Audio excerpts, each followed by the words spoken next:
Welcome back. It's week 2. Thank you so much for being here with me. I'm going to reintroduce myself just in case. I'm Emily Monarnock, and I'm here to support you in your hero's journey, our journey here together on this planet. I'm originally from Iowa, and a small town, a beautiful place to experience life. My goal today and my hope for you is that you can tap into that greater purpose within, that you are greater than anything happening now that has happened or that will happen in the future. This is week 2.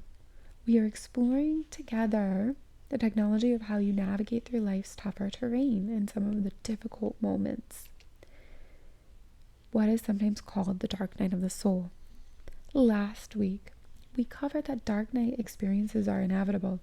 It's a matter of when, not if. The dark night births the next larger version of you, something greater seeking to emerge.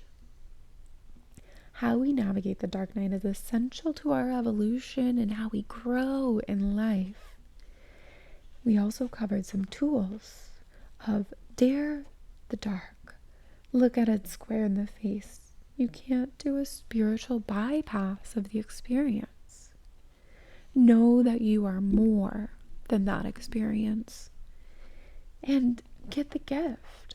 We may not have wanted the experience, but if we look for the gift, most of us can say that we would want the person we became in the process. So I invited you to write out your dark night of the soul story with as much detail as you could, and to create an affirmation that you are more than that. Our last task was commit to getting the gift of that experience and maybe writing it down if this was a past experience, or looking to find that silver lining if it's a current experience. I'd love for you to send me your experience in doing this. And if you'd like to share what your final affirmation was, if you adapted it at all, and how you're using that and what has happened through your story, please feel free to send it to me in an email or message separate from here. This week, we'll be considering the hero's journey together. Joseph Campbell did some of the best research to look at the myths and stories of all cultures and all times, and then categorized the hero's journey into a series of components which he outlines in his book, The Hero with 1,000 Faces.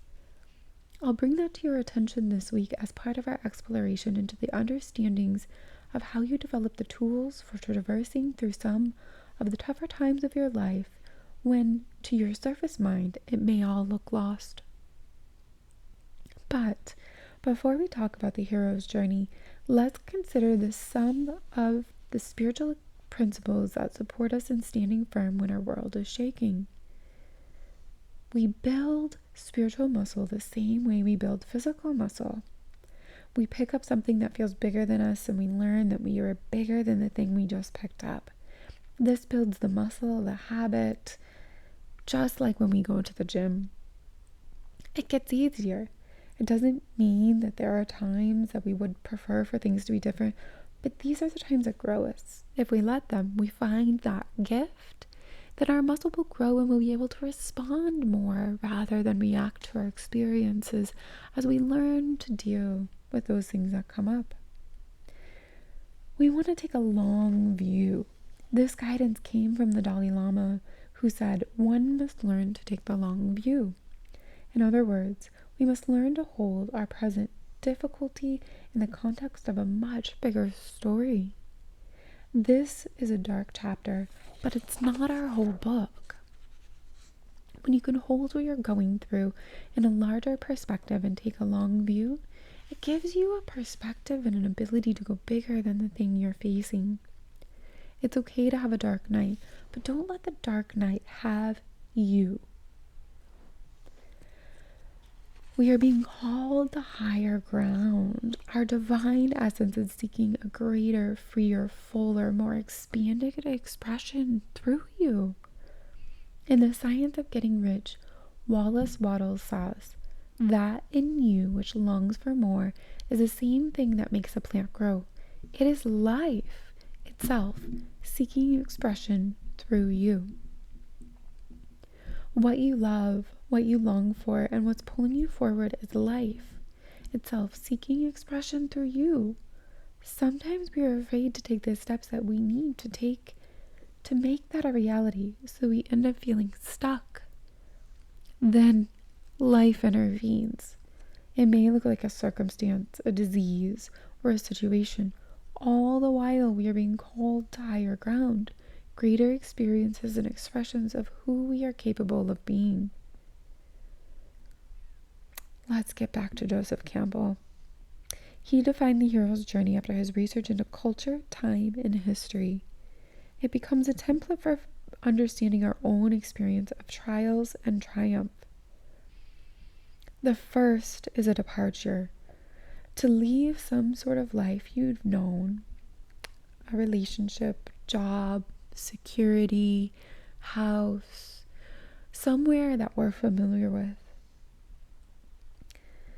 The call to the adventure and the call to a greater life is ahead. And if you answer the call, things tend to go more smoothly because there's less resistance. If you refuse the call, then the life that is seeking you, a greater, freer, fuller, more expanded expression through you, will ramp up the circumstance until circumstances get bigger than your refusal. It will look like something external to us or outside our control that begins to occur. Joseph Campbell calls it a supernatural aid. It is actually the aid of your soul and life seeking to support you in becoming more. Either you will lean into the circumstances or the circumstances will lean into you. We've all done it both ways. We may think, I wish I would have done things differently. The truth is, if we could have done it differently, we would have. We did the best we knew how with the information awareness we had at the time. In the hero's journey, you get the call to become more. You're going to answer it willingly or unwillingly, but you're going to answer. This is an initiation. We cross a threshold. You get the diagnosis. The bankruptcy attorney says you have to close it down. The relationship ends. You are betrayed. Whatever the dark night is, it's a road of trials. You are tested and find yourself vulnerable to this new situation. It feels bigger than you. It reveals a part of yourself to you that you did not know existed. That which you knew of yourself, which is mostly human, and that which is already existent of you, which is the divine or your soul, is intersecting and making you more valuable to you. You begin to discover that there are parts of you that you didn't know existed. Some of what is in your life right now can't go with you into the next phase of your evolution. It's scary to us to let some parts go, but your soul knows what it is doing with you. Jesus said, we can't put new wine in old wineskins. They will crack. It takes something moldable, shapeable, and supple to this energy that's seeking to emerge. Some of the structures of the life you've known are big enough for the person you are becoming. In the Old Testament it says, I will pour upon you such a blessing that you cannot contain it. Your life is going to get bigger and better in ways that you can't even predict if you lean into recognizing that there is something magnificent happening with you, even if it may not look magnificent or wonderful at all. The journey changes you, and this is the return. You don't come back the same person. You've learned that you can get bigger than your circumstances. The journey has grown you. You've gained powers, developed abilities, and grown in wisdom.